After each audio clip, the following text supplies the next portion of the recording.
मंचावरील सर्व सन्माननीय नेतेगण, प्रत्येकाचं नाव घ्यायला प्रचंड वेळ लागेल, त्यामुळे मी घेत नाही. आणि कॉम्रेड सीताराम येचुरी यांच्या या शोकसभेसाठी सर्वत्र होऊन आलेले माझे सर्व मित्र मैत्रिणींनो, साथींनो आणि कॉम्रेड्स, खरं म्हणजे अशी वेळ कधी येईल असं आपल्याला कोणालाही स्वप्नात सुद्धा वाटलं नव्हतं. कारण कॉम्रेड सीताराम येचुरी इतक्या लवकर जातील असा विचार सुद्धा कोणाच्या मनाला शिवला नसेल एक महिन्याभरापूर्वी. परंतु ही प्रचंड मोठी शोकांतिका घडलेली आहे आणि त्यांच्या जाण्यामुळे केवळ मार्क्सवादी कम्युनिस्ट पक्षाचं नुकसान झालं असं नाही, परंतु संबंध देशभरातल्या सर्व डाव्या पक्षांचं, धर्मनिरपेक्ष पक्षांचं, लोकशाहीवादी पक्षांचं आणि या एकूणच देशाचं कधीही भरून न निघणारं असं नुकसान झालेलं आहे. हे यावरून लक्षात येतं. खरं म्हणजे सीतारामनं जाऊन आता आज 12 दिवस झाले. 12 सप्टेंबरला ते गेले. आज आपण 24 सप्टेंबरला ही शोकसभा घेतोय. पण गेल्या 12 दिवसामध्ये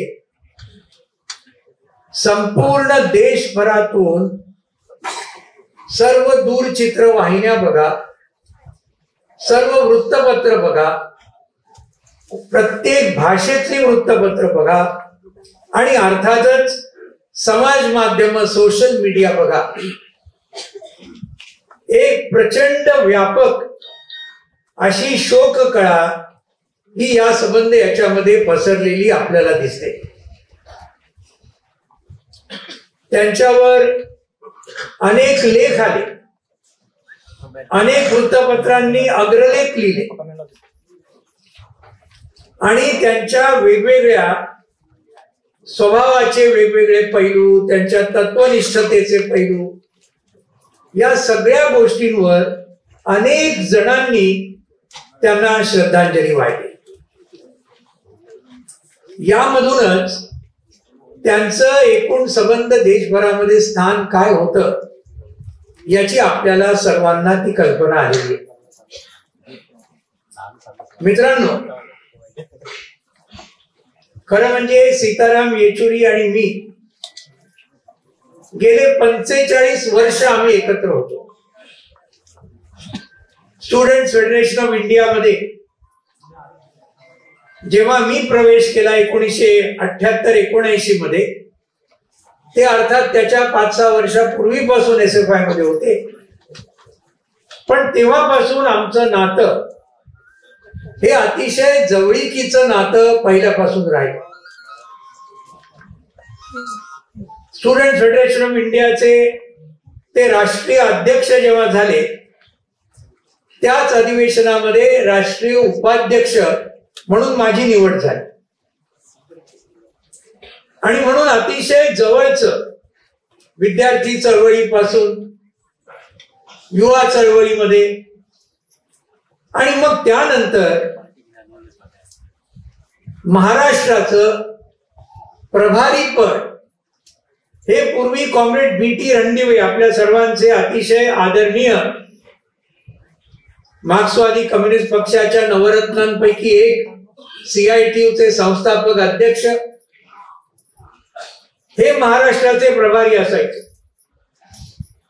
1990 साली त्यांचं निधन झाल्यानंतर 2च वर्षांनी पॉलिट ब्युरो मध्ये नव्याने घेतलेले सर्वात तरुण सदस्य कॉम्रेड सीताराम येचुरी यांना महाराष्ट्राचं प्रभारीपद देण्यात आलं 1992 मध्ये. आणि त्यानंतर पक्षाचे जनरल सेक्रेटरी 2015 मध्ये होईपर्यंत ते महाराष्ट्राचं एकूण संबंध कामकाज सांभाळायचे, मार्गदर्शन करायचे. इथे अनेक जिल्ह्यातले प्रमुख कार्यकर्ते आलेले आहेत. असा जवळपास एकही जिल्हा महाराष्ट्रातला नाही की जिथे सीताराम येचुरी एखाद्या मोठ्या मोर्चासाठी, एखाद्या मोठ्या जाहीर सभेसाठी, एखाद्या मोठ्या मेळाव्यासाठी किंवा अभ्यास शिबिरासाठी गेले नाहीत असं महाराष्ट्रामधलं तरी एकही जिल्हा शिल्लक नाही. ही त्यांची कामाची पद्धत होती. आणि म्हणून आज एकूण आपण आता चित्रपट हा बघितला, माहितीपट अतिशय चांगला तयार केलेला, त्यांच्या सगळ्या जीवनातले टप्पे दिलेले. त्या सगळ्यामध्ये मी जास्त वेळ आपला घेऊ इच्छित नाही. पण एक गोष्ट आहे की सातत्याने अगदी सुरुवातीपासून, विद्यार्थी दशेपासून एक लढाऊ अशा तऱ्हेचं व्यक्तिमत्व, एक विचारवंत, म्हणजे एक प्रकारे आपण जर बघितलं तर विचारवंत सुद्धा आणि योद्धा सुद्धा या दोन्ही गोष्टींचं मिश्रण हे सीताराम येचुरींमध्ये आपल्याला पाहायला मिळतं. काल मार्क्सने लिहून ठेवलं तर तरुण असताना की आजवरच्या तत्ववेत्यांनी या जगाचा अर्थ वेगवेगळ्या प्रकारे लावण्याचा प्रयत्न केला, पण खरा प्रश्न आहे तो हे जग बदलण्याचा. सीताराम येचुरी यांनी जगाचा, आपल्या देशाचा अर्थ लावण्याचा तर प्रयत्न केलाच. त्यांचं सगळं विपुल लिखाण, त्यांची भाषणं, राज्यसभेमध्ये 12 वर्ष त्यांनी केलेला हस्तक्षेप, या सगळ्यामधून आपल्याला लक्षात येतं की त्यांनी हा संबंध या जगाचा, देशाचा अर्थ लावण्याचा भरपूर प्रयत्न केला.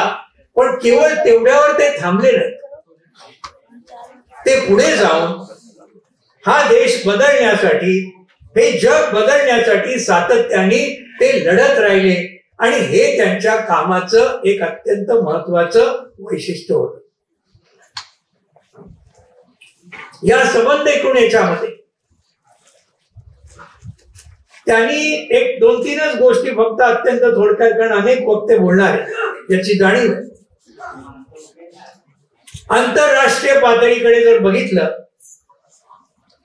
तर साम्राज्यवाद हा संबंध जगाचा 1 नंबरचा शत्रू आहे. ही गोष्ट सीताराम येचुरी आणि एकूणच सगळे मार्क्सवादी हे सातत्याने मांडत आलेले आहेत. आणि त्याला कारण आहे. त्या सगळ्या कारणामध्ये आता जाण्याची गरज नाही. पण आता बघा काय चाललंय पॅलेस्टाईन मध्ये. या गेल्या 1 वर्षामध्ये, आता 7 ऑक्टोबरला 1 वर्ष पूर्ण होईल, जवळजवळ 45,000 लोक, त्यातली निम्मी लहान मुलं, हजारो महिला, इस्रायल आणि इस्रायलला संपूर्णपणे मदत करणारा अमेरिकन साम्राज्यवाद, युरोपियन साम्राज्यवाद, या सगळ्यांनी हे संबंध, ज्याला जिनोसाइड म्हणतो आपण, हे संबंध गेले 1 वर्षभर चालू. पूर्वीचा इतिहास बघितलं तर प्रचंड होईल. या सगळ्याच्या विरोधामध्ये सीताराम येचुरींनी नेहमी आपला आवाज उठवला. आज श्रीलंकेमध्ये मार्क्सवादी अध्यक्ष निवडून आला 2 दिवसापूर्वी.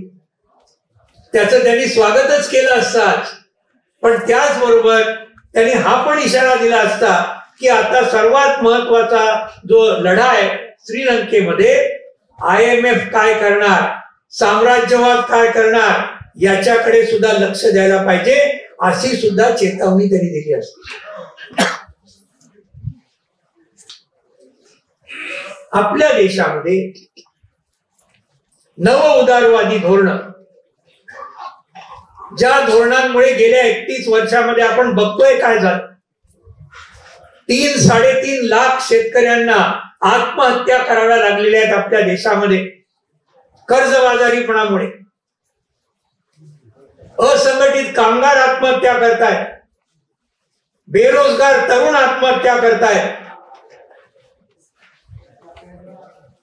विद्यार्थी आत्महत्या करतायत. आणि महिलांबद्दल काय सांगावं? काय चाललंय कलकत्त्यामध्ये, आरजी कार मेडिकल कॉलेजमध्ये? काय चाललंय उत्तर प्रदेशमध्ये? दलित महिलांवर प्रचंड हल्ले आणि अत्याचार, आदिवासींवरचे अत्याचार. हे सगळं चित्र आपण जर बघितलं तर ह्या सबंध धोरणांमुळे विषमता किती प्रचंड या देशामध्ये जरा सुमार राहिलेला नाही. आणि हे सगळं या धोरणांमुळे झालेलं आहे. त्याच्या विरोधात सीताराम येचुरींनी, आता त्यांचं भाषण तुम्ही ऐकलं असेल, त्यांनी आवाज उठवला. त्याचबरोबर आणखी 2 महत्वाच्या मुद्द्यांवर त्यांनी आपलं संबंध गेले 30 वर्ष, विशेषतः बाबरी मस्जिद 6 डिसेंबर 1992 ला जे दमनदोस्त केली, उद्ध्वस्त केली, दिवस पण काय निवडला बघा, भारतरत्न डॉक्टर बाबासाहेब आंबेडकरांचा महापरिनिर्वाण दिन हा यांनी निवडला, असं अत्यंत अश्लाघ्य कृत्य करण्यासाठी. आणि त्याच्यानंतर लगेच सीतारामनी एक पुस्तक लिहिलं 1993 मध्ये, लांब्स फ्रंटलाईन एन राम यांनी ते प्रसिद्ध केलं. जगभर ते गेलं, सगळ्या देशभर गेलं. व्हॉट इज दिस हिंदू राष्ट्र? हे हिंदू राष्ट्र आहे तरी काय? आणि त्याच्यामध्ये या सगळ्या गोष्टींचं त्यांनी त्या ठिकाणी उल्लेख केला. संबंध त्याचं मोजमाप घेतलं, चिरफाड केली.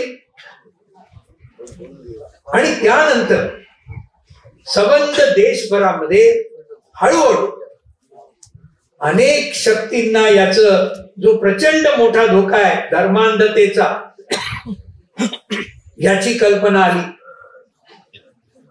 आणि त्या संबंध एकूण याच्यामध्ये एका बाजूला धर्मांधतेचा धोका, दुसऱ्या बाजूला तीच धर्मांधता मनुस्मृतीचा आधार घेऊन दलित, आदिवासी, अल्पसंख्याक, मागासवर्गीय या सर्वांवर हल्ले करणं, हे सगळं जे झालं, या सर्वाच्या विरोधात सीताराम येचुरी अनेकदा महाराष्ट्रात येऊन नेहमी सांगायचे, आर्थिक शोषण आणि सामाजिक जुलूम या दोघांच्या विरोधामध्ये एकजुटीने काम केलं पाहिजे, एकत्रपणे काम केलं पाहिजे. केवळ एक गोष्ट करून आपण जर केलं तर पुढे आपण जाऊ शकणार नाही.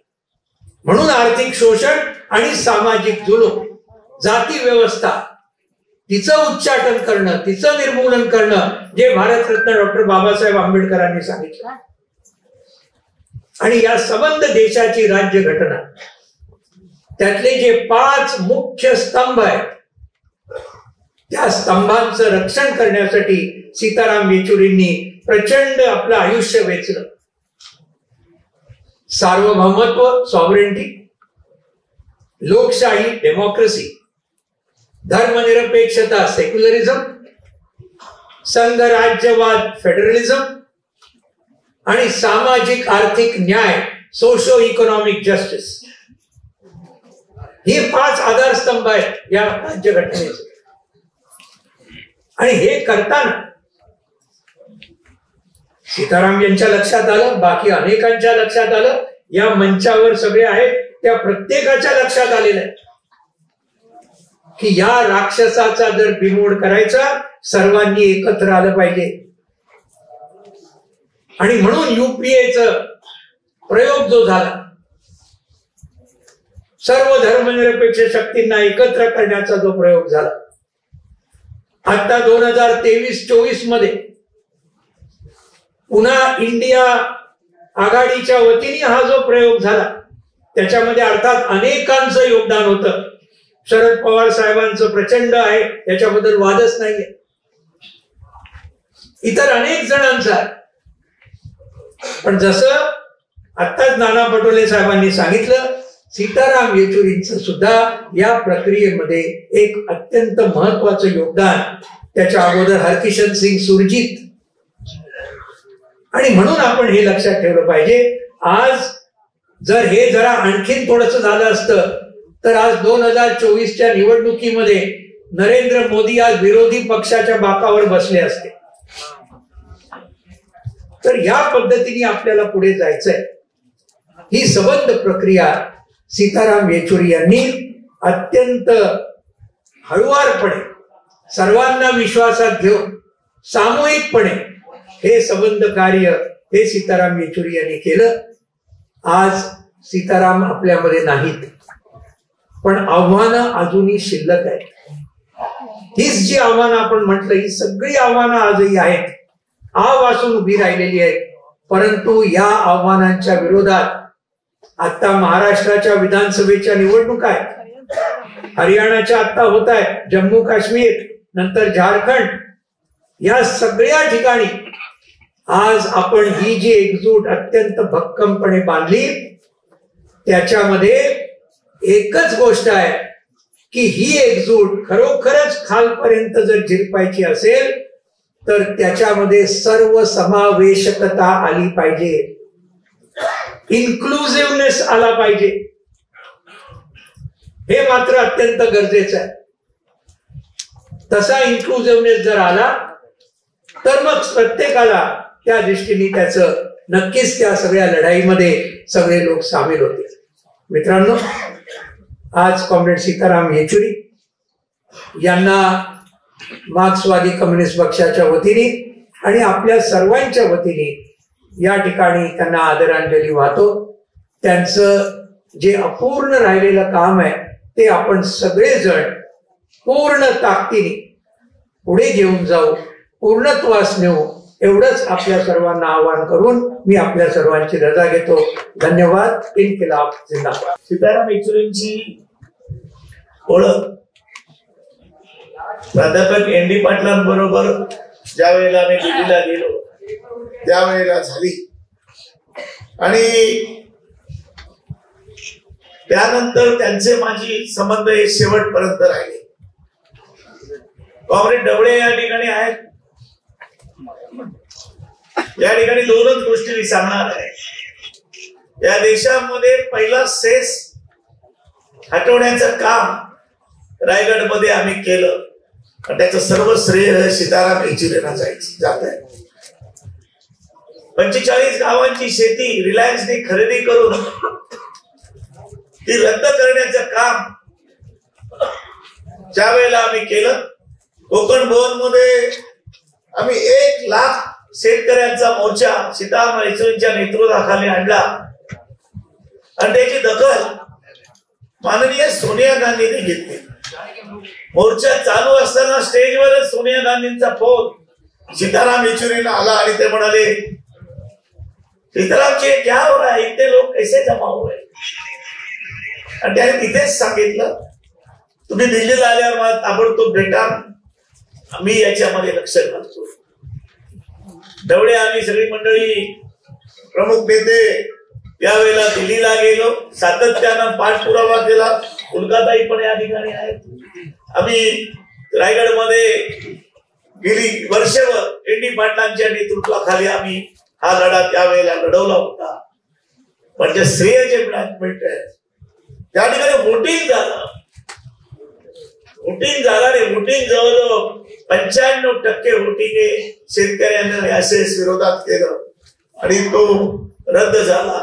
सीताराम येचुरींचं जे काम होतं तर चर्चा करताना त्याच्याकडे आनंद वाटायचा. नुसता आनंद नाही तर त्याच्यातून प्रेरणा पण मिळायची. पुढे आपल्याला याच्यापेक्षा काहीतरी जास्त करायला पाहिजे. मुंबईला आल्यानंतर माझ्याकडे अलिबागला ते कायम यायचे आणि महिन्यातून एकदा तरी मला फोन करायचे, क्या चल रहा है यांची. म्हणजे एक कार्यकर्त्यांवर जे संबंध ठेवण्याची जी त्यांची परंपरा होती आणि वृत्ती होती ती वेगळी होती, ती आम्ही कधी विसरणार नाही. मला वाटतं इंडिया आघाडीचं मोठं नुकसान झालेलं आहे. सगळ्यात मोठा दुवा जोडण्याचं काम पवार साहेबांच्या माध्यमातून सीतारामजी करायचे आणि वेगळे मतभेद जे झाले तर मिटवण्याचं काम ते निश्चितपणे करायचे. आज जे इंडिया आघाडीचं वातावरण या देशामध्ये आहे ते बघितलं असताना आज त्यांची गरज होती असं मला वाटतं की ज्या पद्धतीचं त्यांचं काम होतं आणि आपल्या डाव्या पक्षाच्या विचाराचं करा पण ज्या बीजेपीच्या विरोधात एकत्रित करण्याचं काम मोठ्या प्रमाणात सीतारामजी केलं हे भारत देशामध्ये ही भाजप विरोधी असलेली आपली जी शक्ती आहे ती कधीच विसरणार नाहीये. मला वाटतं आपली जबाबदारी मोठी होते या सीतारामजी नसल्यानंतर. मला वाटलं की सीपीएमचंच नुकसान झालं असं नाहीये, सगळ्या डाव्या पक्षांचं मोठं नुकसान झालेलं आहे आणि ते भरून न निघणार असं नुकसान आहे. आणि म्हणून या ठिकाणी मी ज्यावेळी निधन झालं तर मी परदेशी होतो.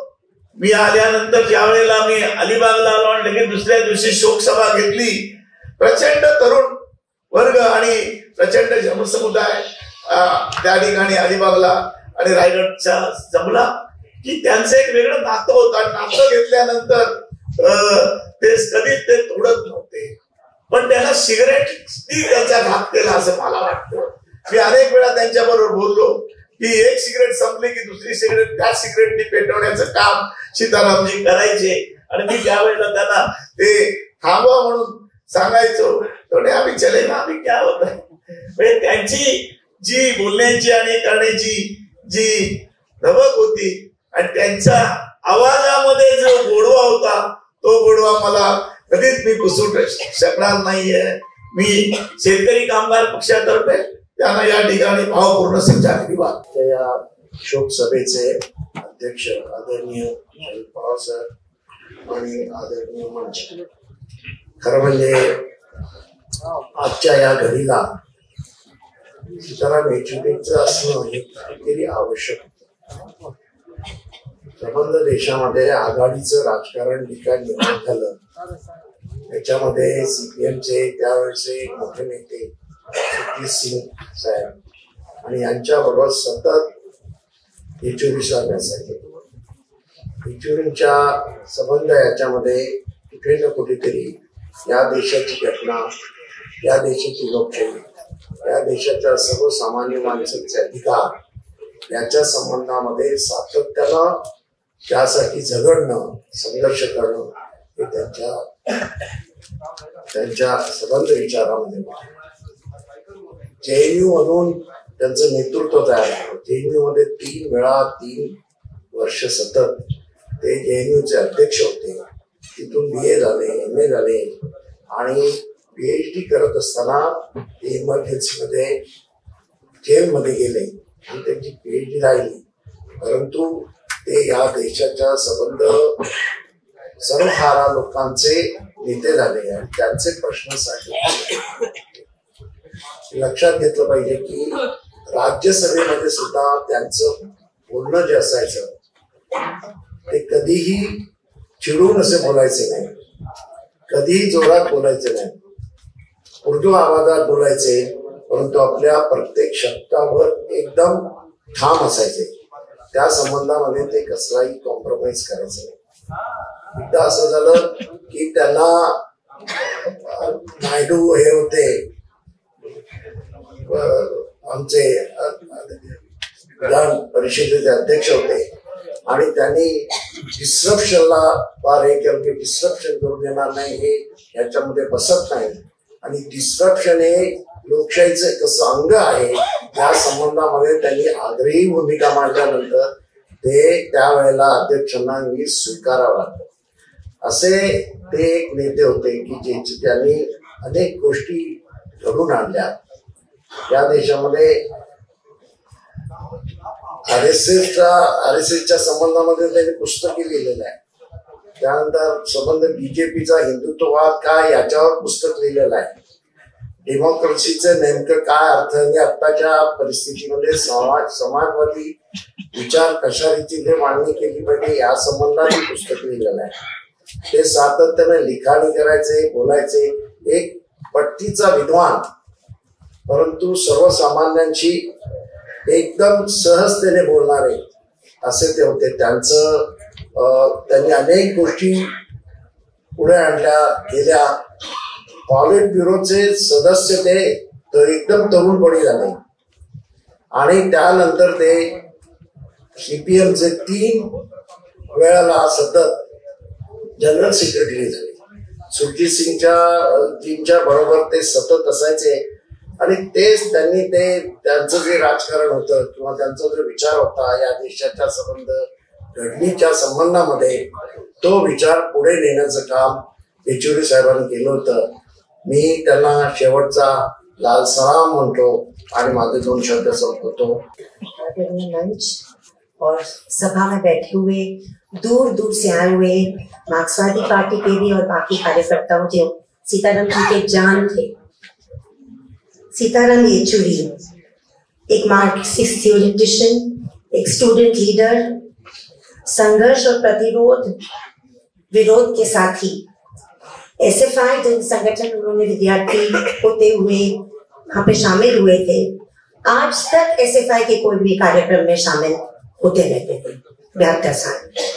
गठबंधन की राजनीति को समझना और संभालना, एक मार्क्सवादी रहते हुए बाकी विचारधाराओं के साथ अपने विचार जोड़ना और ये समझना कि ये विशाल जो हमारा देश है और जो समाज है उसके लिए विभिन्न ताकतों की जरूरत है और गठबंधन को आज की सूरत हाल में ज्यादा जरूरत है. मेरी खुशकिस्मती रही है कम्युनिज्म कॉम्बैट के संपादक होने के नाते, सह संपादक होने के नाते और सबरंग इंडिया के सह संपादक होने के नाते कि कम से कम 12 इंटरव्यू मैंने सीताराम जी के किए हैं और हर इंटरव्यू में गंभीर सवाल से विश्लेषण करते हुए उनकी हंसी टूट जाती थी, हंसी आ जाती थी गंभीर विषय पे बात करते करते. लगता था हल्केपन से वो ले रहे हैं मगर गंभीरता के हर बात को वो समझते थे. मेरे लिए खास 2002 में सबसे पहले मार्च 1 शुक्रवार को बाकी 2-3 सांसदों के साथ गुजरात की उबलती हुई धरती पर कदम रखना, वहां फिर हुकूमत से का सामना करना, उस वक्त के पूर्व पुलिस कमिश्नर एपीसी पांडे से टकराव करना मध्य रात्रि को. ये देश के गहरे इतिहास को समझते थे, अंतरराष्ट्रीय स्तर पे इतिहास को समझते थे, इतिहास को मजहब से और जाति से न जोड़ना ये समझते थे और अपने पार्टी का भी उन्होंने अंतरराष्ट्रीय विभाग को बड़े कामयाबी से संभाला. आजादी के आंदोलन का इतिहास, कितनी बातें याद करते हम सीताराम येचुरी को याद करते हुए. 12 साल जब वो सांसद में थे तो 2 भाषण मुझे अभी भी उनका जिक्र करना है छोटे में. एक तो वहां के सिक्योरिटी रखने वाली जो मार्शलों की बात करते थे तो उन्होंने कहा कि खुदा के वास्ते उनको कॉन्ट्रैक्ट पे मत लगा, असंगठित कामगार मार्शलों को मत बनाना, वो हमारे बड़े डिग्निटी के साथ सुरक्षता करते हैं. और दूसरी बात उन्होंने 19 जुलाई 2017 को कहा ये जो गौ रक्षक की हैवानगी जो ये देश में चली है उसके विरुद्ध में राज्य और केंद्रीय सरकार ने जीआर करके प्रतिबंध लाना चाहिए, शुड बी बैन, ये उन्होंने कहा था. कितनी बातें सीताराम को याद करते करते बहुत सारे दोस्तों यहाँ पे हैं. ये मन से मुझे कम्युनिस्ट पार्टी मार्क्सवादी के परिवार को मेरी शोक व्यक्त करती हूँ. उनकी साथी और हम सफर सीमा जी, बेटी अखिला और स्वाति जी को भी, बेटा दानिश को भी, इंद्रानी जी को भी. इस मंच से एक पत्रकार और कार्यकर्ता होने के नाते मैं वरिष्ठ जो यहाँ पे इंडिया आघाड़ी के नेता हैं, महाराष्ट्र विकास आघाड़ी के नेता हैं, उनको हाथ जोड़ के इतना ही कह के मेरी बात खत्म करूंगी कि जो फांसीवाद की बात सीताराम करते थे उसका खतरा आज भी हमारे देश में है. बहुसंख्यक तानाशाही का भी खतरा आज भी मंडरा रहा है. संविधान के ऊपर खतरा आज भी देश में है. इसीलिए प्लीज आपकी जो जिम्मेदारी है महाराष्ट्र में विपक्ष की, भारत में विपक्ष की, ये सीताराम के याद में ठीक से संभालिए क्योंकि इसको आप हल्केपन से मत लीजिए. देश के नागरिक, सामाजिक कार्यकर्ता, पत्रकार इसके ऊपर आधार रखते हैं, विश्वास रखते हैं. इतना ही कह के मैं मेरी बात खत्म करूंगी. लाल सलाम सीताराम. आदरणीय शरद पवार, माननीय व्यासपीठ आणि बंधुभगिनी, सीताराम येचुरींचा माझा परिचय म्हणता येईल, म्हणजे नामकेवाचे परिचय. आम्ही 1973-74 मध्ये इकॉनॉमिक टाइम्सचा वार्ताहर असताना दिल्लीमध्ये संघाला, त्यावेळेला व्हिएतनाम युद्ध चालू होतं आणि अमेरिकेचा पराभव होत होता. त्यावेळेला सप्रू हाऊस पासून त्यावेळेला JNUचा कॅम्पस पूर्ण व्हायचा होता, JNU झालेलं नव्हते, आणि तो सप्रू हाऊस पासून निघालेला मोर्चा, ज्याच्यात इंदिरा जयसिंग सुद्धा होत्या, गौतम अधिकारी होते, त्या मोर्चामध्ये मी होतो. त्यावेळेला फक्त मी त्यांना भेटलो, एक साहेबपणे अर्धा मिनिट भेटलो असेल, पण तेव्हा त्यांचा परिचय झाला. त्याच्यानंतर जर तुम्ही पाहिलात काळ, हा 1972 ते 74चा काळ आहे. त्याच्यानंतर आतापर्यंत जर काळ पाहिला तर एकूण कम्युनिस्ट चळवळीमध्ये इतकी प्रचंड उलथापालथ झालेली आहे. त्यावेळेला कोणाला असं वाटलंच नसतं 74-75 पर्यंत की सोव्हिएत युनियन त्याचं पूर्णपणे विघटन होईल, पूर्व युरोपातला समाज नष्ट होईल, व्हिएतनाम जिंकले, आणि त्याच्यानंतर असं सगळीकडे मानलं गेलं की हा लाल बावट्याचा विजय आणि साम्राज्यवादाचा पराभव आहे. परंतु प्रत्यक्षात नंतर साधारणपणे 1980 नंतर हळूहळू घटनांचा क्रम बदलायला लागला. 1989 मध्ये बर्लिनची भिंत पडली आणि 1991 मध्ये सोव्हिएत युनियनचं विघटन झालं. परंतु कम्युनिस्ट विचारांमध्ये म्हणा किंवा देशांमध्ये किंवा पक्षांमध्ये एक प्रचंड वादंग जगभर सुरू झालं. युरो कम्युनिझमचा जन्मही साधारणपणे त्याच सुमाराला झाला. ग्रामची वगैरे सारखे अनेक विचारवंत पुढे आले. एक वेगळ्याच अर्थाने वेगळ्या पद्धतीने मार्क्सवादाची मांडणी करायला लोकांनी सुरुवात केली. त्या सगळ्या मांडणीची पुनर्रचना करून, त्या मांडणीबद्दलची पुनर्मांडणी करून सीताराम येचुरी त्याच्याबद्दल बोलत असत त्यांच्या स्टडी सर्कल्समध्ये.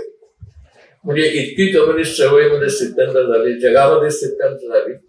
91 मध्ये सोव्हिएत युनियनचं विघटन झालं, पण सीताराम येचुरी त्यांच्या मूलभूत विचारापासून टळले नाहीत.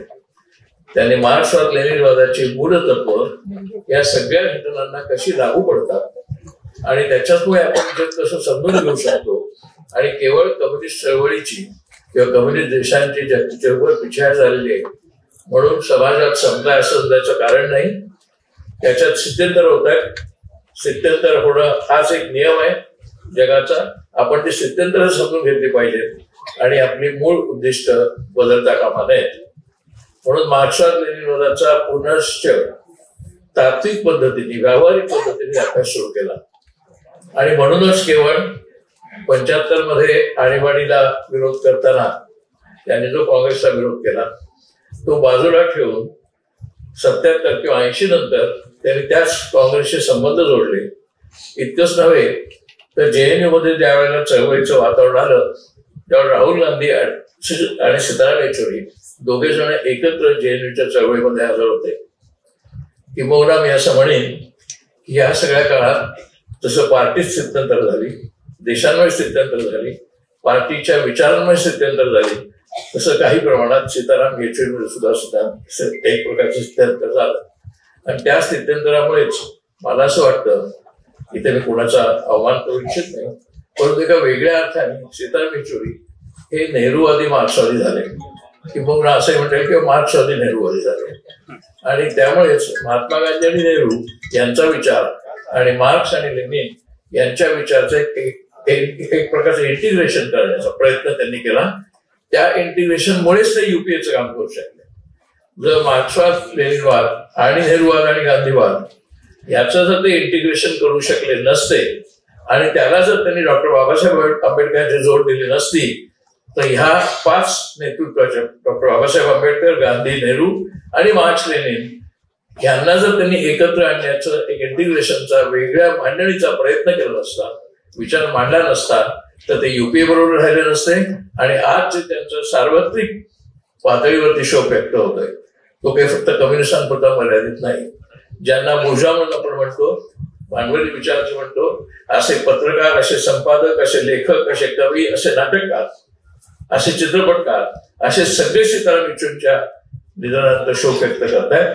त्याचं कारण त्यांनी हा सर्व हे जे काही सर्व विश्व आहे, विचार विश्व आहे, त्याला जोडण्याचा प्रयत्न केला.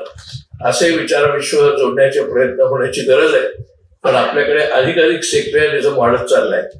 मी म्हणतो किंवा माझा पक्ष म्हणतो किंवा माझा नेता म्हणतो तेच फायनल, अशा पद्धतीची विचारसरणी आता रुजलेली आहे आणि ती साक्षात नरेंद्र मोदींच्या मार्फतच आपल्यात रुजवली जाते. अशा प्रकारच्या वृत्तीला, त्यामुळे सीताराम येचुरींचा फक्त विचार महत्वाचा नव्हता, तर वृत्ती महत्वाची होती. आणि तो विचार आणि ती वृत्ती याचा संगम म्हणजे सीताराम येचुरी. आणि म्हणून त्यांच्याबद्दल हा देशभर किंवा जगभर शोक व्यक्त होत आहे. माझी त्यांना श्रद्धांजली. आदरणीय शरद पवार साहेब आणि सीताराम येचुरींच्या प्रेमाखातर,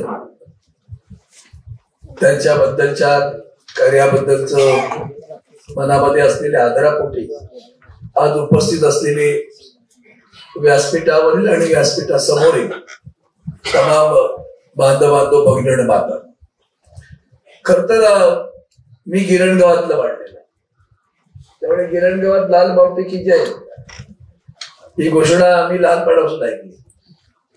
माझ्या बालपणी महाराष्ट्राच्या स्वातंत्र्याचा लढा असा कानावर यायचा. कळत नव्हतं मराठा हे एक वर्तमानपत्र होतं, ते जोरदार त्यावेळेला गाजत होतं असं.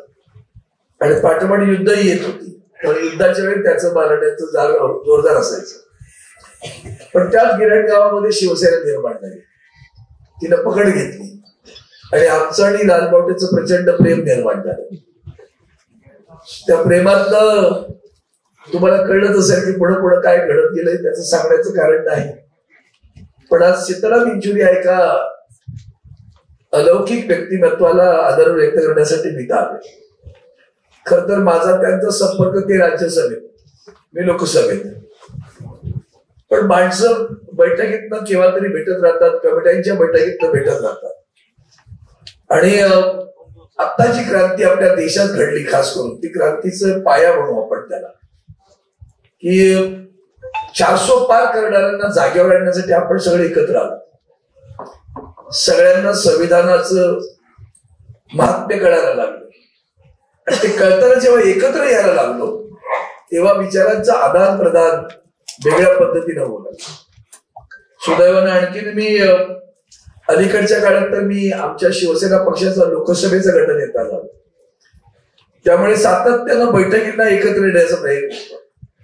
माननीय राहुल गांधींच्या घरी जेव्हा बैठक व्हायची, तेव्हा काही बैठकींमधून ड्राफ्टिंग करावं कसं लिहाय, तेव्हा या माणसाला जवळून पाहतात आणि मग मला दिसायला लागलं की अतिशय प्रगल्भ प्रज्ञावंत असा माणूस एखादा ड्राफ्ट करताना सुद्धा एखादा शब्द कसा लिहायला पाहिजे, कसा वापरला पाहिजे, हे मार्मिकपणे सांगताना मला एक गोष्ट जास्त जाणवली, किती विनम्रता.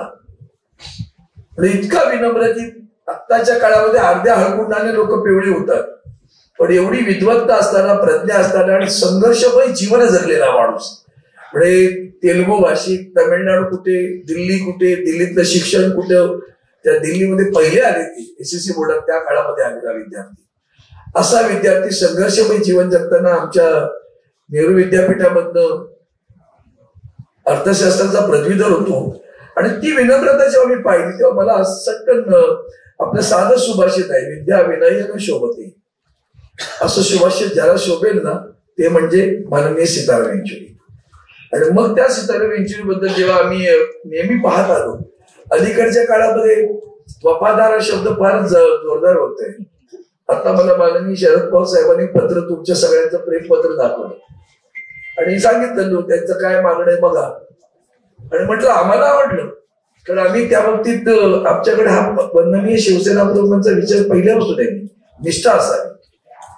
सीताराम येचुरी आपल्या विचाराची एकनिष्ठ राहिले. मला रेड्डी इथे दिसला प्रकाश, माझा जुना मित्र आहे. पण अशी एकनिष्ठ राहणारी माणसं कुठे आहेत आता? विचारांची एकनिष्ठ, आचारांची एकनिष्ठ राहायला तयार नाही आपण. आणि येता येता एक वाक्य त्यांचं जेव्हा वाचलं, तेव्हा मला आनंद वाटला की देशाचं विघटन होऊ शकतं जर वेगवेगळ्या विचारांना जर आपण त्याचा आदर केला नाही आणि त्यांना प्रवाद घेतलं नाही, तर देश दुभंगेल, कंट्री लिडिंग टर्म राहणार. अक्षरशः अशाच पद्धतीचं चालू आहे. त्याचं कारण मूळ असं आहे की कर्त्या समर्थ असा जो शब्द आपण मराठीमध्ये वापरतो किंवा दृढत्व ज्यांच्याकडे आज आहे देशाचं, तीच माणसं आपल्या सातत्यानं वर्तनातनं रोज वेगवेगळी भाषा वापरतात आणि काल काय बोललो आपण त्याचं भान राहत नाही आणि आज आपण त्याच्या अगदी टोकाचं भूमिका घेतो. मी भ्रष्टाचाराच्या विरोधी लढाई म्हणतो आणि पुन्हा भ्रष्टाचारांना जवळ करतो. हे जेव्हा पाहिलं जातं तेव्हा मग असं वाटतं की येचुरी सारख्या माणसांचे ते त्या सगळ्या याच्यामध्ये एक वेगळ्या धुरतारात चमकल्यासारखं वाटत. आणि म्हणून मला त्यांचं कौतुक आहे. सध्या खरेदी विक्रीचा बाजार संघ मांडलेला गेलेला आहे. अशा वेळेला विकली न जाणारी माणसं इथे बसली, त्यातलं विकला न जाणारा नेता तो सीताराम येचुरी होते. आणि म्हणून त्या सीताराम येचुरींना विनम्र, प्रचंड अभ्यासू माणूस, हसतमुख, त्यांच्या भाषणात कम्युनिस्ट असून सुद्धा मी कधी त्यांचं तारस्वरातलं भाषण नाही ऐकलं. तुम्ही ऐकलंय तारस्वरातलं भाषण? कम्युनिस्ट माणूस जरा एकदम काळी पाच मध्ये सुरू करतो, पण त्यांचं तसं नव्हतं. अतिशय सौम्य भाषेत बोलायचं ते. आणि म्हणून मला त्याचं खूप कौतुक वाटतं. आणि म्हणून अशा एका विद्वान माणसाला शिवसेना उद्धव बाळासाहेब ठाकरे पक्षाच्या वतीनं मी आदरांजली वाहतो. आपण जी शपथ घेतली त्या शपथेला कटिबद्ध राहूया. तुम्हाला सांगण्याची गरज नाही, आम्हाला वरच्यांना सांगण्याची गरज आहे. आम्ही कटिबद्ध राहायला, तुम्ही कटिबद्ध असता, आमचंच काय खरं नसतं. आम्ही कधी पुढे काय करतो तर आपण सगळेजण कटिबद्ध राहूया. केंद्रातलं बचगया ते शोधेसारखं आहे, ते थोडक्यात वाचलेलं आहे, थोडक्यात वाचलंय, पण राज्यात ते वाचता का याची चिंता आपण सगळ्यांनी घेतली पाहिजे. कुठं थोडंफार चुकलं तर काही वेळेला सहन पण करता आलं पाहिजे आपल्याला.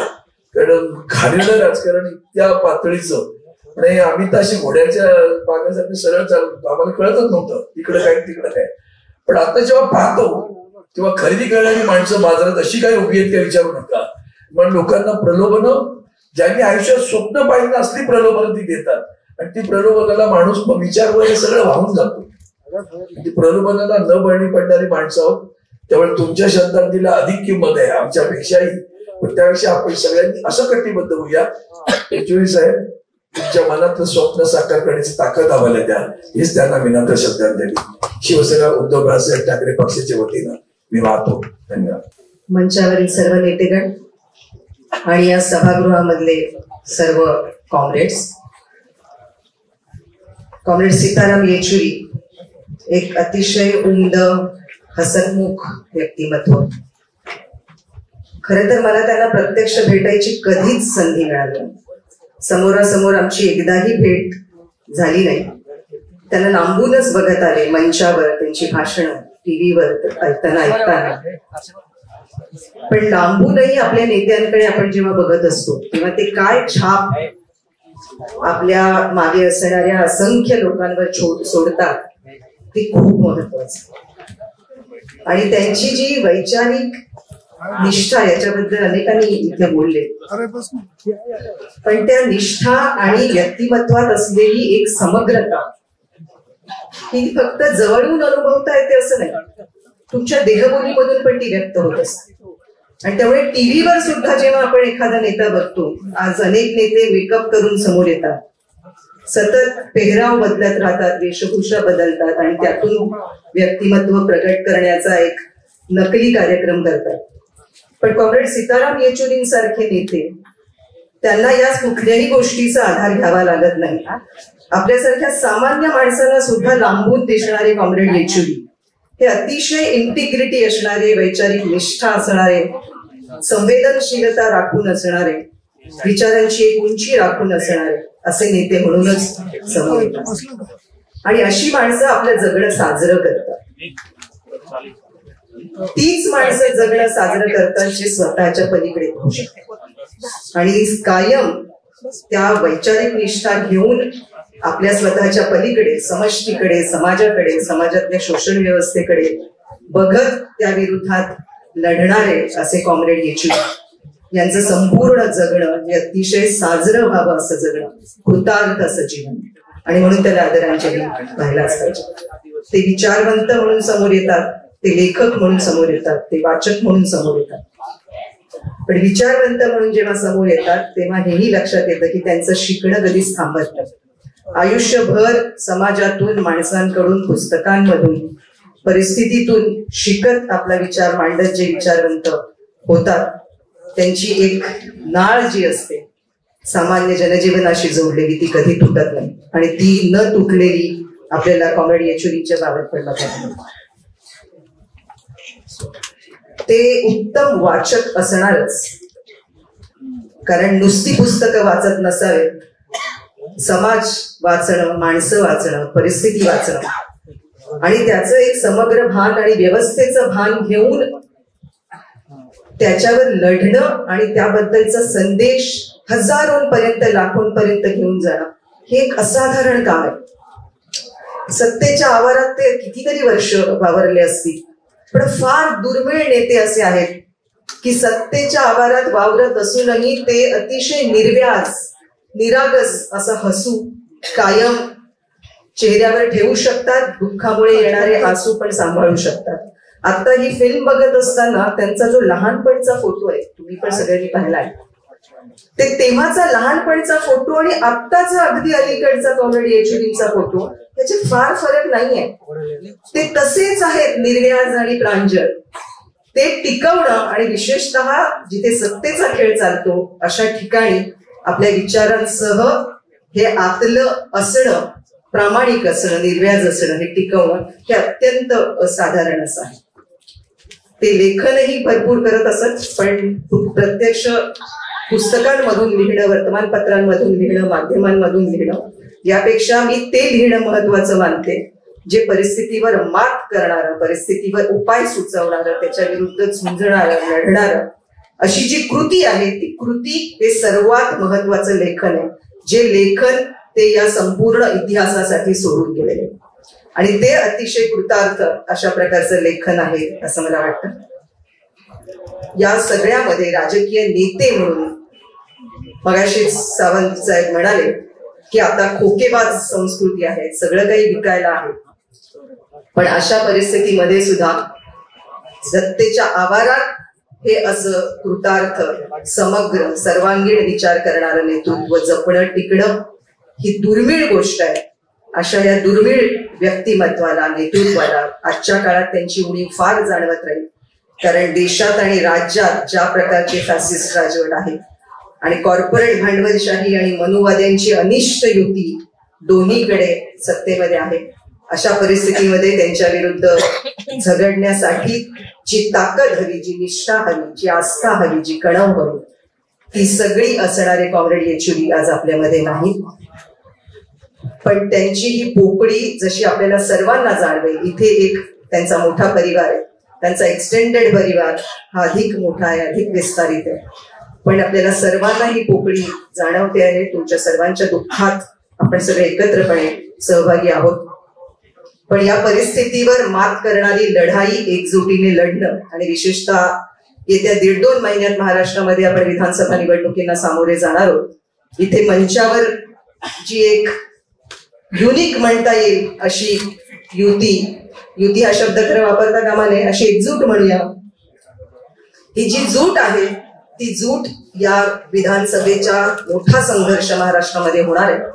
त्या संघर्षामध्ये याच जुटीने, याच निष्ठेने आपण सगळे मिळून त्याला सामोरं जाऊया आणि महाराष्ट्रात महायुतीचा पाडाव करूया, या फॅसिस्ट राजवटीचा पाडाव करूया.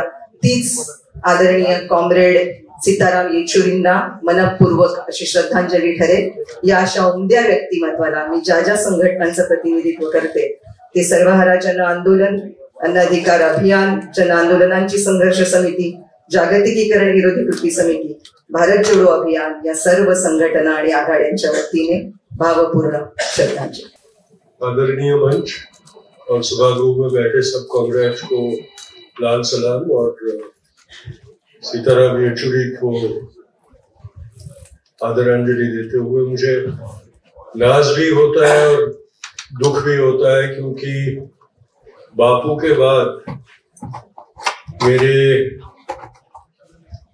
आइकॉनिक लीडर्स जिनसे मैं प्रेरणा लेता था उनमें से वो एक थे. और आज के जमाने में उनके जैसे सच्चे राष्ट्र प्रेमी और संविधान रक्षक दोनों जब सबसे ज्यादा इस मुल्क को उनकी जरूरत थी, तभी हमसे उनको छीन लिया जाना हमारे साथ एक बहुत बड़ा सदमा है। क्योंकि आज जब संविधान और राष्ट्र की एकता को बचाए रखने का संघर्ष हम लड़ रहे हैं, न्याय प्रणाली को ताकतवर बनाए रखने के लिए लड़ाई लड़ रहे हैं, और हर मोर्चे पे इस देश की आत्मा को बचाए रखने के लिए लड़ाई लड़ते हो, तब कॉमरेड सीताराम जैसा एक योद्धा हमसे छीन लिया गया, वो बहुत बड़ा नुकसान है इस मुल्क का। उनकी खास बात ये थी कि जब हम हमारी इलेक्टेड बॉडीज में असभ्य भाषा के प्रयोग से आदी होते जा रहे हैं, ऐसे वक्त में विवेक की मिठास, विचारों का एक घना आदर्श और सत्य की धार, इन सब का मिश्रण करके विवेक के साथ अपना वक्तव्य रखने वाले वो एक इंसान आज भी थे। ऐसे माना जाता है कि कम्युनिस्ट पार्टी के लोग कट्टर होते हैं। सीताराम येचुरी कम कट्टर नहीं थे, लेकिन वो कट्टरता में उग्रता नहीं दिखती थी। उनको बहुत सौम्य तरीके से, यानी मुझे बहुत उनका आदर लगता था, क्योंकि उनके जैसा लड़वैया जो संघर्ष सम्माननीय समाधान तक ले जाने की एक आस्था और विवेक बुद्धि दिखाते थे। सिर्फ संघर्ष करने के लिए संघर्ष करना उनकी फितरत नहीं होती। ऐसे लोग इस वक्त में बहुत जरूरी है। मेरा बदनसीब है कि मुझे उनके साथ काम करने का और उनसे सीखने का मौका नहीं मिला, लेकिन आदर्श के स्वरूप में वो प्रेरणा स्रोत हमेशा बनते हैं। हम फरियाद कर सकते हैं समय के साथ कि हमसे ऐसा एक इंसान, ऐसा एक कॉमरेड इतने जल्दी क्यों छीन लिया, पर मुझे लगता है कि वक्त भी हमारी परीक्षा लेता है कि हम ऐसे एक ताकतवर लड़वैया जो हमें एक सुरक्षा का कवच प्रदान करता है, उसमें संतोष बना के बैठे रहेंगे कि उसका अनुकरण करके उसकी लड़ाई आगे चलाए रखने की भी का धैर्य दिखाने के काबिल भी हम हो जाएंगे। तो हमने, मुझे लगता है, आने वाले संघर्ष में उनसे प्रेरणा प्राप्त करके लड़ाई लड़ने की एक धैर्य और एक सातत्य दिखाना जरूरी है, वरना ये सारी लाल सलाम और श्रद्धांजलियां फजूल हो जाएगी। तो आज जब सब लोग यहाँ जो जमा हुए हैं, उन्होंने उनकी याद में ये मुझे लगता है कि प्रण लेना चाहिए कि इस राज्य में जो संघर्ष हमें लड़ना है इलेक्शन के द्वारा, उसमें और इस मुल्क के और इस संविधान को बचाए रखने के लिए हम भी हमसे होती हुई कुर्बानी देंगे। आज जब धर्म रक्षक की राजनीति की जाती है, तब एक सच्चा राष्ट्र रक्षक और संविधान रक्षक हमने गुमा दिया, और हमने उनकी उस आस्था को आगे ले जाना अब हमारी जिम्मेदारी हो जाती है। मैं ज्यादा बोलना नहीं चाहता, क्योंकि शब्दों से दी गई श्रद्धांजलि से ज्यादा सीताराम येचुरी को हमारे कार्यों की श्रद्धांजलि देना एक बहुत बड़ी ज्यादा जिम्मेदारी होगी। इसलिए सीताराम येचुरी को हम भारत के लोग की तरफ से श्रद्धांजली और लाल सलाम। जय हिंद। उपस्थित सगळे विचार मंचावर असलेले आणि समोर बसलेले सगळे कार्यकर्ते, म्हणजे कॉम्रेड सीताराम येचुरींच्या जाण्यानं इतकी अस्वस्थता मला आली। त्यावेळेस ते आजारी होते आणि चिंताजनक प्रकृती। कॉम्रेड अशोक ढोळेंना फोन केला, कारण सीताराम येचुरी सारखा माणूस अंतरुणाला खिळून राहणं आणि जाणं हे सहनच करता येत नव्हतं, कारण इतका त्यांचा